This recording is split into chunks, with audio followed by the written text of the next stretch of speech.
Welcome back to another episode of Kicking It with Coach Red, where we bring you all the news, stories, takes, and opinions about your favorite teams from the Pacific North, fresh from the good to the bad to the Mariners. The sweet, sweet Mariners, I suppose. Sorry, I got a little distracted. I saw a little twinkle on my cheek. It must be that time of the season.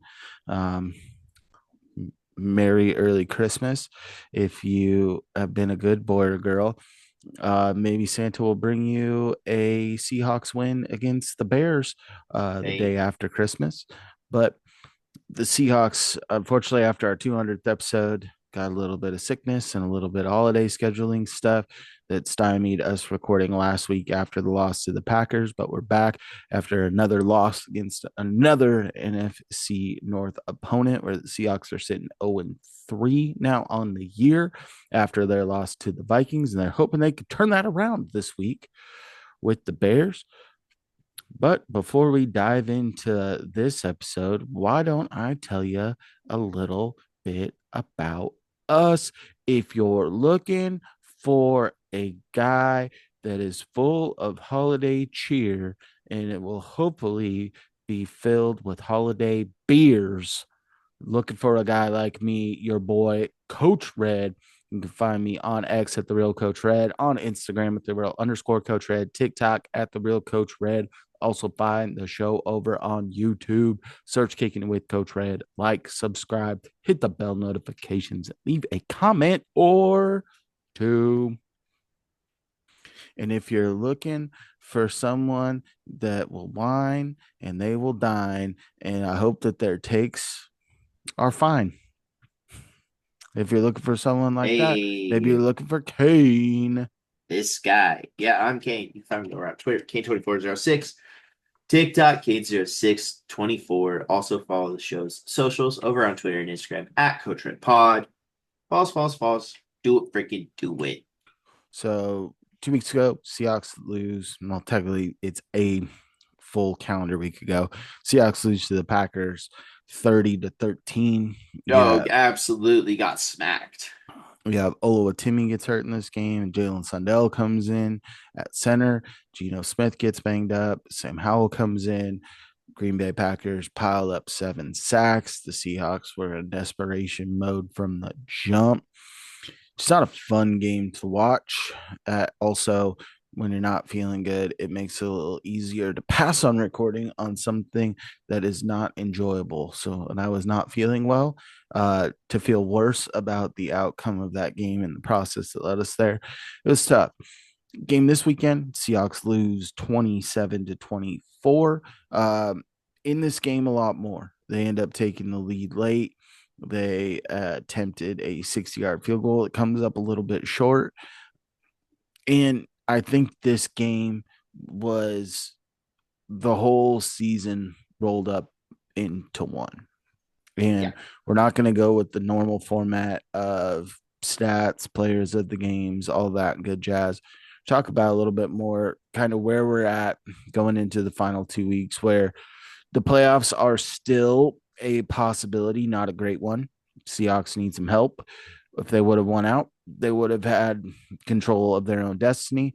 But the Rams are not playing great football, neither are the Seahawks, but the Rams are not playing great football and winning. And they're Yes. going up against the Cardinals, who are not playing good football either. So we'll see how it Oh, plays out. You got the Seahawks going to Chicago, playing the day after Christmas for a Bears team that hasn't won in a long, long time. You've got Caleb Williams that's not making a ton of mistakes, but they're not putting the ball in the end zone at the regularity they need, and their defense is getting pieced up just enough to keep them out of the win column. With the Seahawks this year, you've heard episodes where we feel extremely amazing about them, i.e., against the Falcons, against the Cardinals early in the season. You've also heard breakdowns against the Bills, didn't get to hear one against the Packers, the Giants, where they played poorly. And I think that kind of puts the Seahawks kind of where they are, which is a mid team. They yeah. they give you the glimpses of hope, even in this game. On the drives where they scored offensively, the Seahawks were bananas. Geno Smith just locked in, the running game doing just enough to propel you to the end zone. And then there were times defensively, a couple of key 3-and-outs being Yes. able to change the game. Did they score any defensive touchdowns, which has led them to some key victories? No. But they put themselves in a position and a little bit of bad luck. You had the Byron Murphy's first sack that gets called a face mask with his hand grazing down the face mask of Sam Darnold, which I think was a drive killer and ends up turning into a touchdown on the Yep. very next play. So things could be differently, but then you also see the other side of the spectrum where they played absolutely poorly. There were a couple of drives right off the bat where Vikings just basically walked it down the field. And then there were drives that they couldn't do anything offensively, too. So it's that microcosm of we've seen the Seahawks have great games. We've seen the Seahawks gut out wins. We've seen them gut out losses. And we've seen them play downright poorly at times. And I think that's what they are. It's what they Yeah. are. No, yeah, I 100% agree. Uh, it's like to me too. At some points in this season, like players decide when they try and when they don't. A I lot don't of think that. anyone's There's deciding when or when not to try. I think that or effort, I guess.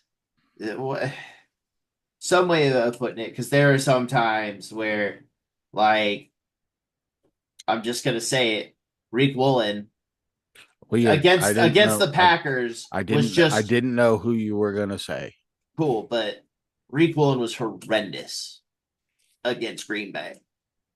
But against the Vikings, right? He had a pretty decent game. He had a pass breakup, should have had two picks, right? Dude played out of his mind this game. Week prior, let Christian Watson do whatever. Except they kept him out of the end zone. Yeah. And making the transition, that's the thing that's been tough for the Seahawks in the last decade, right? They've had times of greatness in just over a decade, right? You had the Mm-hmm. come up of Russell Wilson, the emergence of the Legion of Boom. And I don't want to look too much in the past. I want to look forward. When you move on from Pete Carroll, you bring in a whole new coaching staff, offensively, defensively, special teams, all the way around. You have a slew of new players coming in. Yeah, you've got some key returners that are coming back, and you brought in some free agents that you anticipated doing big things. Some of those guys have been weeded out within season, right? You've seen Dotson, you've seen Jerome Baker, you've seen Connor Williams all leave this team in season. Some by their choice, some by Mike McDonald and John Snyder's choice. And I think that when you make a change and you still have a majority of your, let's call lack of a better term, big playmakers still on the team. So from the last regime to this regime, you're looking at Spoon, you're looking at Julian Love, you're looking at Reek, you're looking at Leonard Williams, you're looking at those Boye Mafe, Derek Hall. These are all guys from the previous regime, right? And Yep. offensively, JSN, Tyler Lockett, Noah Fant, DK DK. Metcalf, Gino, your whole running back room. So when you look at that as a whole, usually when you have a first year head coach or new head coach come in and you see that spike, it's either because his philosophy, it's usually on the offensive side, is so drastically different than what was done there before that they can emerge, or you introduce electrifying people into positions that have a direct impact on the game more often than not. You look at the Commanders right now who are in playoff position. You have a new head coach in Dan Quinn who brings a little toughness. They bring a leader to this team defensively in Bobby Wagner, but you also insert Jaden Daniels. who is Yeah. an offensive difference maker. Yep. With the Seahawks, you don't have that. And you've seen this defense, which Mike McDonald, that's his claim to fame, really augment itself throughout the season. They started off strong, had a big lull, and then they've been mostly on the upward swing outside of the last two games. And I even say that they did a pretty decent job of holding all those weapons in check for the Vikings. Yes. So offensively is really where this comes to fruition. And I think that we can all see, and granted, it's not apples to apples because you had Olatimi out and you insert Sam Howell with a Green Bay team that was feasting. You're already down big. You're going to have to pass the ball. You're going to have to try to drive the ball downfield, which means you're going to have to stay upright a little bit longer and let routes and Yeah. plays develop. And it didn't work out very well. So the Geno Smith needs to go crowd, I think, needs to shut their face. And I Yeah, do think 100%. And I've been a big advocate against Gino a lot of the year. Um, Now I kind of my perspective got changed because you see how much he actually does, right? Yeah, he takes the sacks, whatever. The offensive line is atrocious. Even Abe Lucas is not playing at his best. Charles Cross is not playing at his best, and they're your two best offensive linemen. It is just atrocious this year. And Gino does a lot to keep the Hawks in the games, or at least attempts to. Sam Howell had 20 dropbacks, and I believe got sacked 7 times. I think that his net yardage total, including the sacks, was like negative when he was in the game. Yeah. So the thing about having that middling type team is you have things that frustrate you a lot and certain players that frustrate you a lot. And we were talking earlier today, we can say that about the Mariners too. It's kind of mode of the town, but we're not going to go that deep into there. But there's guys that have consistently frustrated you. There's guys that have shown, especially younger guys, it's easier to see that glimpse and see them playing better. And it's easier to come to terms with regression at times. Mm-hmm. And I think that with some of the vets, to see them play at a high level and then play at a subpar level later, that's a little bit more frustrating. Mm-hmm. But if we're looking for bright spots and dark spots, I mean, the offensive line is the perfect place to start. I do think that when you look at your two tackles, yes, they are your two most talented guys. I do think that Charles Cross has played average to above average for the entirety of the year. I think that Abe Lucas coming back from injury, not getting a full training camp, coming in mid-season didn't help. So I think that when you look at an off season, you're hoping that gets better. But I think that Olawatimi, from when he stepped in, has done a pretty darn good job at Yes. center. So Yes. you're looking at that, and it really just shines light on the place that you've had a lot of struggles and continuity issues since you had J.R. Sweezy patrolling the guard spot, right? They've been doing they've been going for guys later in the draft, round and beyond. So Anthony Bradford, third round draft choice. You've got Christian Haynes, third round draft choice. Their current starter right now is a sixth rounder. Yeah. And then also whenever Laken Tomlinson was taken. And that's the veteran guy that they went out and got. I mean, Yeah. you look at it last year where when they drafted Timmy, you bring in Evan Brown, the game where they had injuries at guard, Timmy starts, Brown bumps out to guard, right? Brown's playing guard for the Cardinals right now. You also had God, I'm the name's escaping right now. He went to the Panthers, former guard for us, played the one game at center where he Damian had his Lewis. yeah. So when you look at those, you're getting those ebbs and flows, right? You're welcome. But when you look at this team as a whole, It's Nothing can flourish, dude, it's been it's offensively. been it's been John Snyder's crux, and I think a lot of it was with Pete Carroll too. It's we're going to spend on players that can make an impact. We're going to go with less cap space along the offensive line. And it's been something that has really happened since they traded Max Unger. Yep. That was the changing of the guard on offensive line being a primary and trying to get guys to fit what you're trying to do instead of playing to their strengths or getting guys that play to your strengths and paying them accordingly. Yeah, I agree.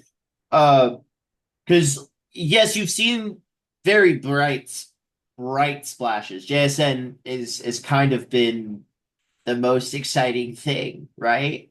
What he's been able to do, but now it suffers at DK, right? Because DK is not like yes, DK had a I think DK had a great game on Sunday.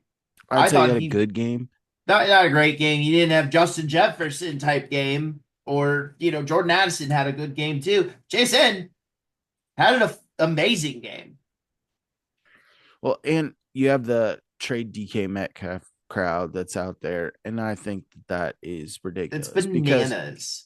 when you look at DK's game, where he has flourished throughout his tenure as a Seahawk, it's been contested balls downfield. When you can't block to let that route develop, and you saw this with the final interception of this game thrown by Gino, tried to push it downfield to DK, didn't have the time, threw it into triple coverage, not on target, ball gets picked off, game over. If he has time, he maybe moves to a different route. But what you've been seeing is yes, DK Metcalf can get you that slant. He can still get you that shallow crosser, but he usually has number one corner on him, and the yak isn't always there in those instances. Where you're seeing a little bit more is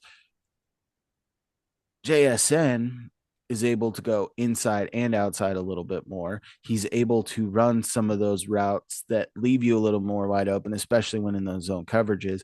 And a lot of times they're giving help over the top with DK. So, yes, you are seeing JSN feast a little bit. And with the inability to get Tyler Lockett really going throughout the majority of this year and having another feasible option like Jake Bobo, Cody White, LaVisca Chenault, Derek Tyreek Young, Young. those guys that are kind of in the mix to take targets.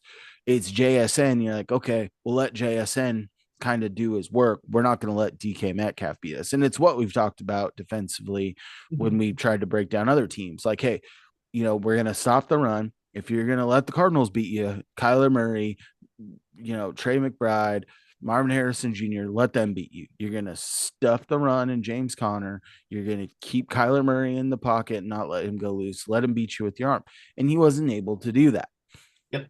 And that's what a lot of teams are tasking the Seahawks to do. We'll let JSN get, 80 to 115 yards. He'll get a touchdown or two, but we're not going to let DK Metcalf consistently beat us. We're not going to let him be one-on-one. And that's unfortunately the thing that was crazy is in the first half, you had DK Metcalf who had like 3 targets, 2 catches, 1 touchdown, and that was it. JSN, who ended up being the guy in this game before, like, was right before the halftime came around. That's when he got going. He had 0 catches before that and 1 target. So you were like deep into the second quarter, and you had DK Metcalf with like 2 targets and JSN with 1. Yeah, and we're talking bright. Let's talk a little dark. Tyler Lockett, man. Granted, he had that big first down, but With the I thought, fireman roll, yeah, I thought personally, as soon as he did that, I thought they were going to call it dead because he gave himself up. And it only gets called that way if you're a quarterback. all right, well, I was just like, oh, here's Tyler Lockett again. Like, I know why he does it. He doesn't want to take a big hit. I get it, but it's also the NFL, and as much I love Tyler Lockett, right? But it's just I don't know, man. I think that Tyler Lockett also kind of realizes that this is probably the last run with his production being down and his effectiveness being down. What we've seen in the past with Tyler Lockett is his spurt ability, burst ability to get that last little bit of separation right at the end. And you're not Mhm. seeing it as much anymore. And that's because the guy's been in the league for a while. And there's a 10 shelf years, I life on believe. guys. And he's never been the physical freak that you see that can usually extend their careers. What Tyler Lockett typically gives you is sure hands. A lot of time, if a ball hits him in the hands, it's not touching the ground. You've seen some of those hit the ground this year. There's going to be a big cap number. It wouldn't shock me in the lightest if he decided to retire. This is a guy who's very smart and is, I think Scott brought it up in the last episode. This is a guy that is now doing real estate. Like if you're trying to get commercial real estate, you probably want to use a Seahawk legend as your real estate broker. I guarantee that any player that ever wants to buy a home in the greater Seattle area will be going through Tyler Lockett. So Yes. as Marshawn Lynch said, to protect your chickens, like his chickens done been protected. Like Tyler Lockett is set up for his future. And I think that in doing that, money comes off the books in a different way and it opens the door for that next round because there's a lot of dead money if you cut him, right?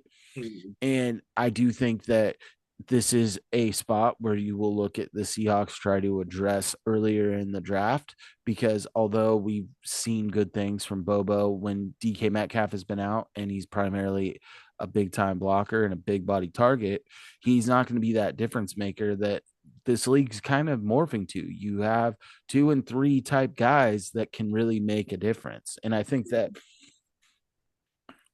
with JSN continuing to emerge, you can have him up to 5 years with the rookie deal, with the 5th year option. DK Metcalf's already getting paid. Looking at another young option, I think, is the way the Seahawks will run in the offseason. Mhm.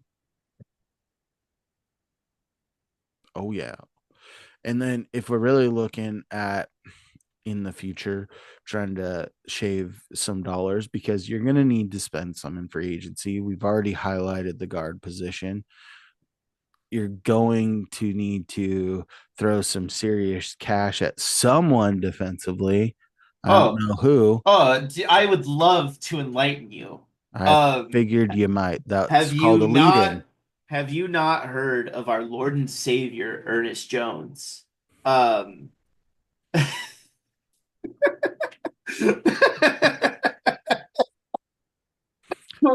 Dude, that dude must have made your Christmas list. Like you were internet stalking that guy and just like praising him. just having to play against him before he got dealt to Tennessee. Dude was a menace, and look at what he's done for this team so far. Defensively, as soon as he got here, outside of 1 week against the Bills, defense has turned it around, and it's been him at the focal point. They got Terrell Dotson the hell out of there, and it was Ernest Jones show from here on out. And he's a true leader, right? He did also spend a season with one of the greatest to ever do it, and I'm sure he learned a lot from Bobby Wagner. This is a guy who is your culture setter on defense and who you kind of run everything through. Him or Spoon, him or Spoon. I think you're forgetting Big Cat and Julian Love. Like Well, I think well, that's right. I think that your most talented and versatile guy is definitely Spoon. I think when you're looking at Mhm. leadership, there's a guy at each level, right? Julian Love, Ernest Jones, and the Big Cat, right? Fair, fair. But he's basically what Bobby Wagner He's a tone is. setter. Yes, and I think that they need to pay him all the money Yeah, they definitely because need to lock him up. I think that when we're on the defensive side of the ball, there's a guy that we look at that, although he has played better this year, he has not lived up to the contract that was given to him. And unless they can do some restructure to move some money down the road and kind of make that cap hit overall less, like less money on the back end too. And that's Draymond Jones. Like we've seen splashes and flashes of him this year, but it's not at the level at the cap hit that he is carrying. I think with the the continued emergence of Boye Mafe, which we saw Derek start Hall. last year. Yeah, Derek Hall's been a revelation this year, I mean, they right? both got sacks in on Sam Darnold. Okay, like Derek Hall keeps getting like the sacks where he Hey was man, the closest guy or the hey quarterback man, fell down and he touches him. hey Like man. Boye Mafe straight gave Sam Darnold no time. He Uh Cam huh. Robinson saw his I freight know. train coming, and it was Boye Mafe, and it was chugga chugga chugga chugga, choo And with choo. Uchenna Nwosu back, and you're running Big Cat there sometimes, like there's just no, there hasn't been much play. I mean, as you said, the splashiness from him has been there. I mean, I think he won on like 3 games with a sack this year. It I has mean, just he shown. was at the legs of Darnold on the non-sack of Byron Murphy when he was up top. Draymond Jones is right there. He's been right there a lot more. And you saw him flash a little bit, even though Mhm. he didn't get to the quarterback. He's augmenting the game more than he has done in the past, but not at that cap number that you're seeing. No, Like no. to get this team to continue to progress, because the worst place to be in the NFL is mediocre. Because when Yes. you're sitting mediocre, you either when you look at talent breakdown, you can't say that all these guys that are drafted later, there's a reason that they're drafted later. Yeah, It's either on 100%. field, off field, medical, there's competition they played against, it's something, right? There's no way that you sit there and go, I'm going to pass on this guy 4 times, but when the fifth time comes around, I'm going to make everyone look like a fool, right? That's why there's misses. Puka Mhm. Nakua is a key example. This guy's a fifth round pick. Cooper Cup was a third round pick. That's just some of the guys that you're looking at that filled in because they had traded away their early picks and they were looking for guys that were highly productive or had unique skill sets, right? And I think the Seahawks do that too.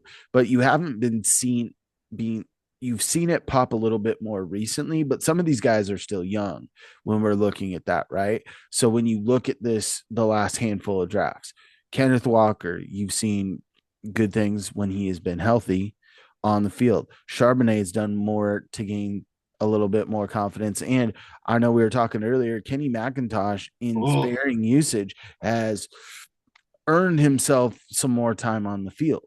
When you yes, look he at has. JSN, you look at Spoon, you look at Derek Hall, you look at Boye Mafe, you look at Tyrese Knight, Yeah. Kobe Bryant has made splashes this year.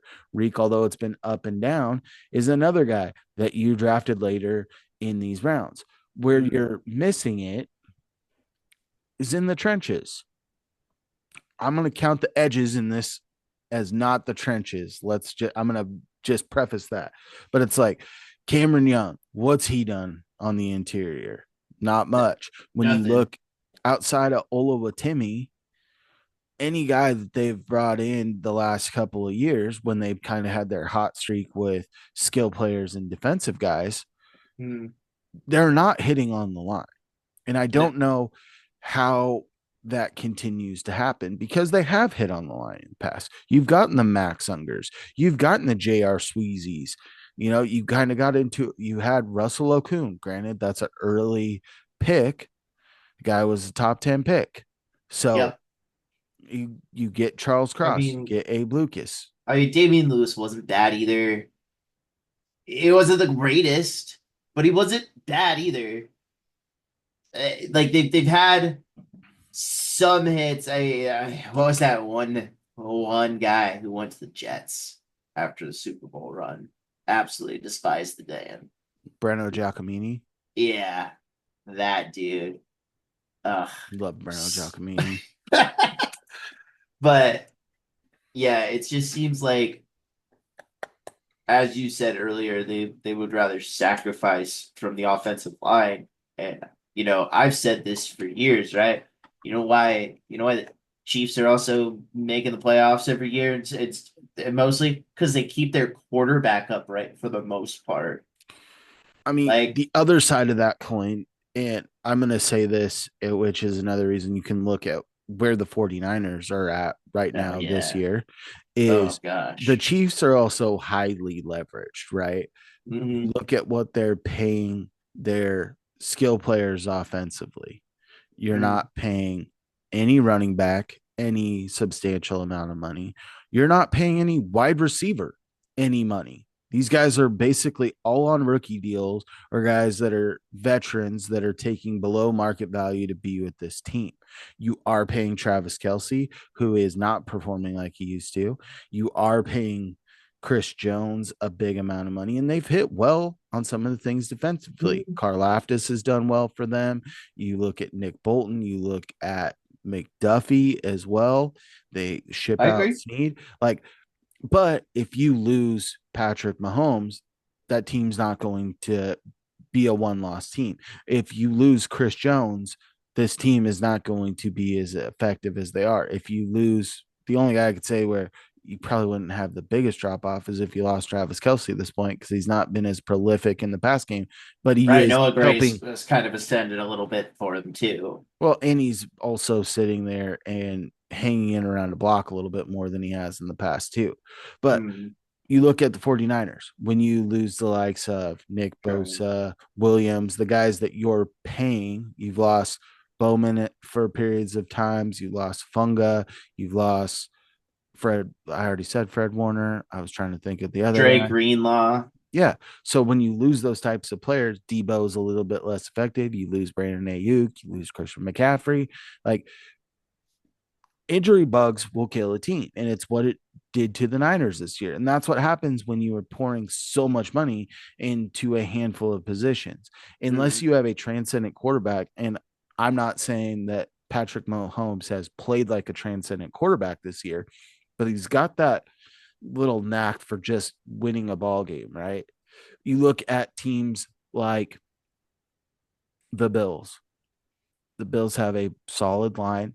They've got decent playmakers offensively. James Cook is coming into his own a little bit, but Yeah. Josh Allen is an absolute game wrecker. You I look mean, at the the Ravens Bengals. I mean, even though the Bengals record doesn't show it, Joe Burrow has played bananas the this second year. half, but look at Lamar Jackson.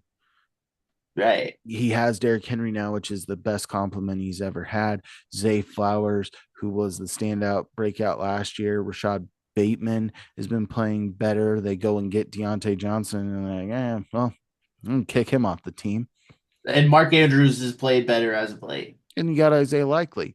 But Yeah. that's a guy that if you and you've seen it in the past, if you remove Lamar Jackson, yes, can they still make the playoffs? Sure. Are they going to progress in the playoffs? No, they don't. Yeah. So there's some of those teams where it's a lot on the quarterback winning and be able to change that game. And I think a lot of what the Seahawks have done this year and their successes, a lot of it's Geno, man, just making chicken salad out of chicken shit. Yeah. I it I am one mind now that if Gino had any protection, had maybe 5 seconds for a play to develop, this team would not be what, They'd be eight in and first ten place. now. They'd be in first place. 100% because yeah, your line can play bad sometimes, but this is just a constant. It's all the time. Yes, they've had two instances all season where the offensive line worked in tandem, and that was against the Falcons and when we uh routed the Cardinals. Like, Correct. So it's kind of the thing where it's so tough to be a diehard Seattle fan right now. And I'm talking about the two major sports that they have in town being baseball and football, where they're just on the precipice of being great or on the precipice of being bad because they're a good team. The Seahawks are a good team. I The agree. Mariners are a good team. And in the NFL, it's the worst place to be is a good team that just misses the playoffs because you're in the middle to the back end of the draft, and you have to hit on those guys. You look at the talent the Seahawks have gotten early in the draft, like Charles Cross has played above average throughout the course of his tenure with the Seahawks.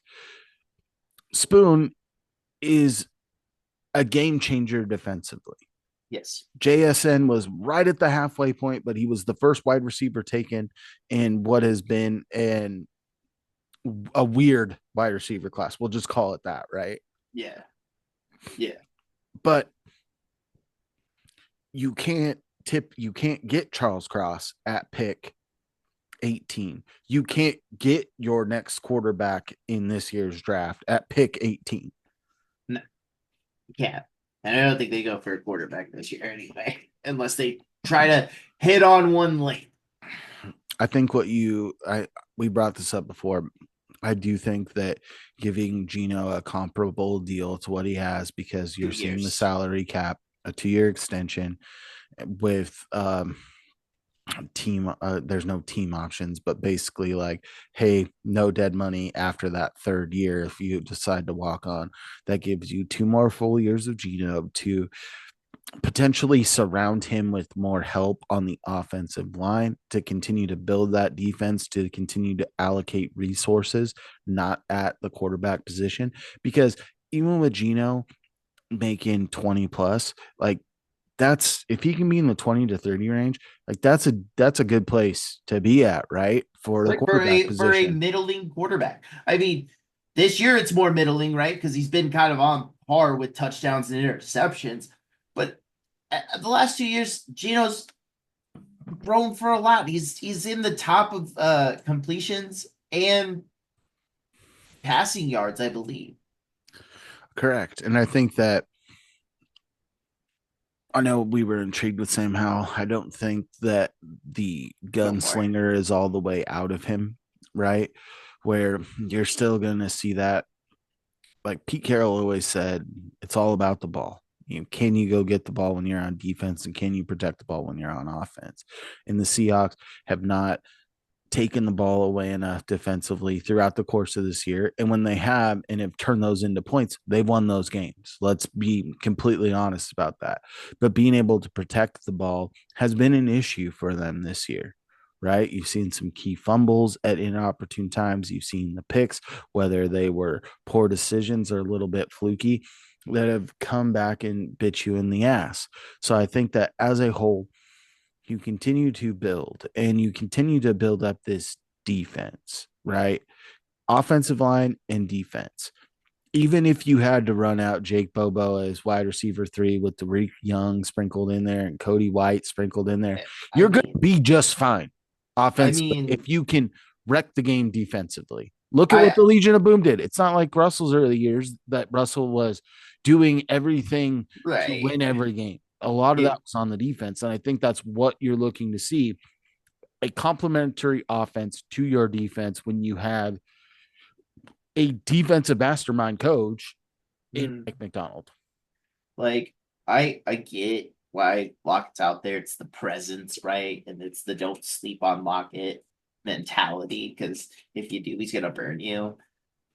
Jake Bobo should be out there a little bit more. They need to use other players. I think they just want to keep running the same thing out there and hoping for the same results. I get it. Tyler Lockett, but with the production being down, maybe get some uh uses to Jake Bobo and give Tired of us sleeping on Lockett. oh oh I don't know. It it's tough for people like us that are invested week in, week out. And at points in almost every game this season, outside of two, there hasn't been a game that I haven't been frustrated and felt my blood pressure rising, right? Yeah. So it's just that tough spot, because when things are going good, they're going good, right? And that's also why it's tough because you've seen the Seahawks in recent memory be a consistent playoff team, go to back Super Bowls, be able to do it and be effective. And then you've also seen the early playoff exits, not making the playoffs, just missing the playoffs, but they're usually right there with a 500 record or greater. Mhm. And that's the tough spot to be in. And it's frustrating. Yeah, because it's just like there's a lot of stuff going around the interwebs as well, saying like, well, we got rid of a coach that basically did this exact same thing last year, had the same record, same everything. And it's like, yes, but you also have to realize like, Mike McDonald is the youngest head coach in the NFL.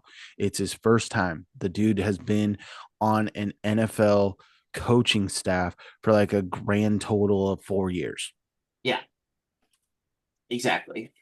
I like in a expect prominent position. I'm not saying that, early on he was sitting there being a position coach or a quality control assistant, like being an actual influencer on the outcome of the game. His yeah. his experience is limited. This is also a guy that did not play in the NFL. You look at like Gerard Mayo, who's the HC for a team that is doing worse in the New England Patriots. This is a guy that's played in the league. This is a guy that's been around that team forever. He knows the ways. He is a defensive minded guy. But this is a little Mhm. different. This is a guy coming from a Harbaugh tree where he's been underneath Jim or Oh, John his whole career, and now he's out on his own, and you have to give him some leeway there.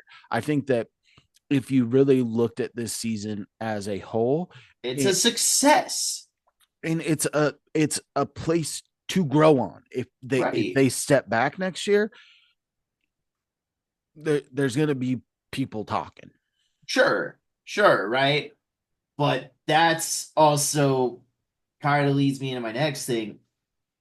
I think this team looks a whole lot different next year. I really do. I'm not gonna really. We'll I'm get not. into that in a later episode once we hit the Yeah, off season. But yeah. I do think that with some of your key veterans, especially defensively, they're bought in to McDonald and Dirday. 100%. Big Cat is Oh, for bought in. sure. Spoon bought in. Julian Love bought in. Boye Yeah, Mafe. I don't know him personally, but he's pretty bought in. yeah. There's a couple people, even offensively, and I I just mean, have a Gino's a guy. feeling. I think that John Snyder and Mike McDonald both see Geno Smith in a light that you're coming around to, which is a greater light than most fans see him in right now. Yeah. And I'm kind of in the boat where the devil you know is better than the devil you don't. And I Oh think that yeah, like that's what I am, honestly. But like I could appreciate him just a little bit more because watching Sam Howell in the game, I turned it off. yeah, same. Like I could not finish the game because I knew it was just gonna get worse. And when that receiver caught the touchdown, barely cuffed it in, I was like, I'm done. Right? Like, I stayed around a little longer, but it's the same thing. And yeah, I just have a better appreciation for him now than I did before. the only thing the Seahawks can do from here on out is win your last two games, your last two Sure, guaranteed games. You hope for some help come Sunday with, or no, it's Arizona. Saturday. Sorry, Saturday with Arizona and the Rams, and you need to go in Chicago and you need to take care of business. I mean, this is a game similar to a couple of years ago where the Bears were not playing overly well. They had a young Justin Fields. Snow game in Seattle, which was weird to Hmm. experience. I was actually at the game. Bears were not playing good football. The Seahawks were playing pretty good football, and the Bears came in and took care of business and came out with the win. The Seahawks need to repay the favor in Chi Town, Yes. go take care of business, give everyone that little Christmas gift that they wanted, but didn't know if they were going to get it or not. So Hmm. hopefully everyone was good enough and they have all the holiday cheer and can sing loud enough for the Seahawks to hear all the way in Chi Town. Yeah, dude. It's gonna be interesting watching them on Thursday Night Football. Last Um, Thursday night game of the season. Seahawks get two of them this year. yep. So let's Let's hopefully we turn that can 0-3 Mike McDonald primetime into 1-3. exactly. Let's get a little good start on the weekend. And you guys could start your weekend off a little great by just giving us a follow. That would make our weekends a little bit better. You can find me, your boy, Coach Red, on X at the real Coach Red, on Instagram at the real underscore Coach Red, TikTok at the real Coach Red. Also find the show over on YouTube. Search Kicking It with Coach Red. Like, subscribe, hit the bell notifications, and leave a comment or two. Kane, where you at? Find me over on Twitter, Kane2406, TikTok, Kane0624. Also follow the show's socials over on Twitter and Instagram at Coach Pod. False, false, false. Do it freaking do it. And as always, stay fresh. Stay fresh. Peeps. Peace.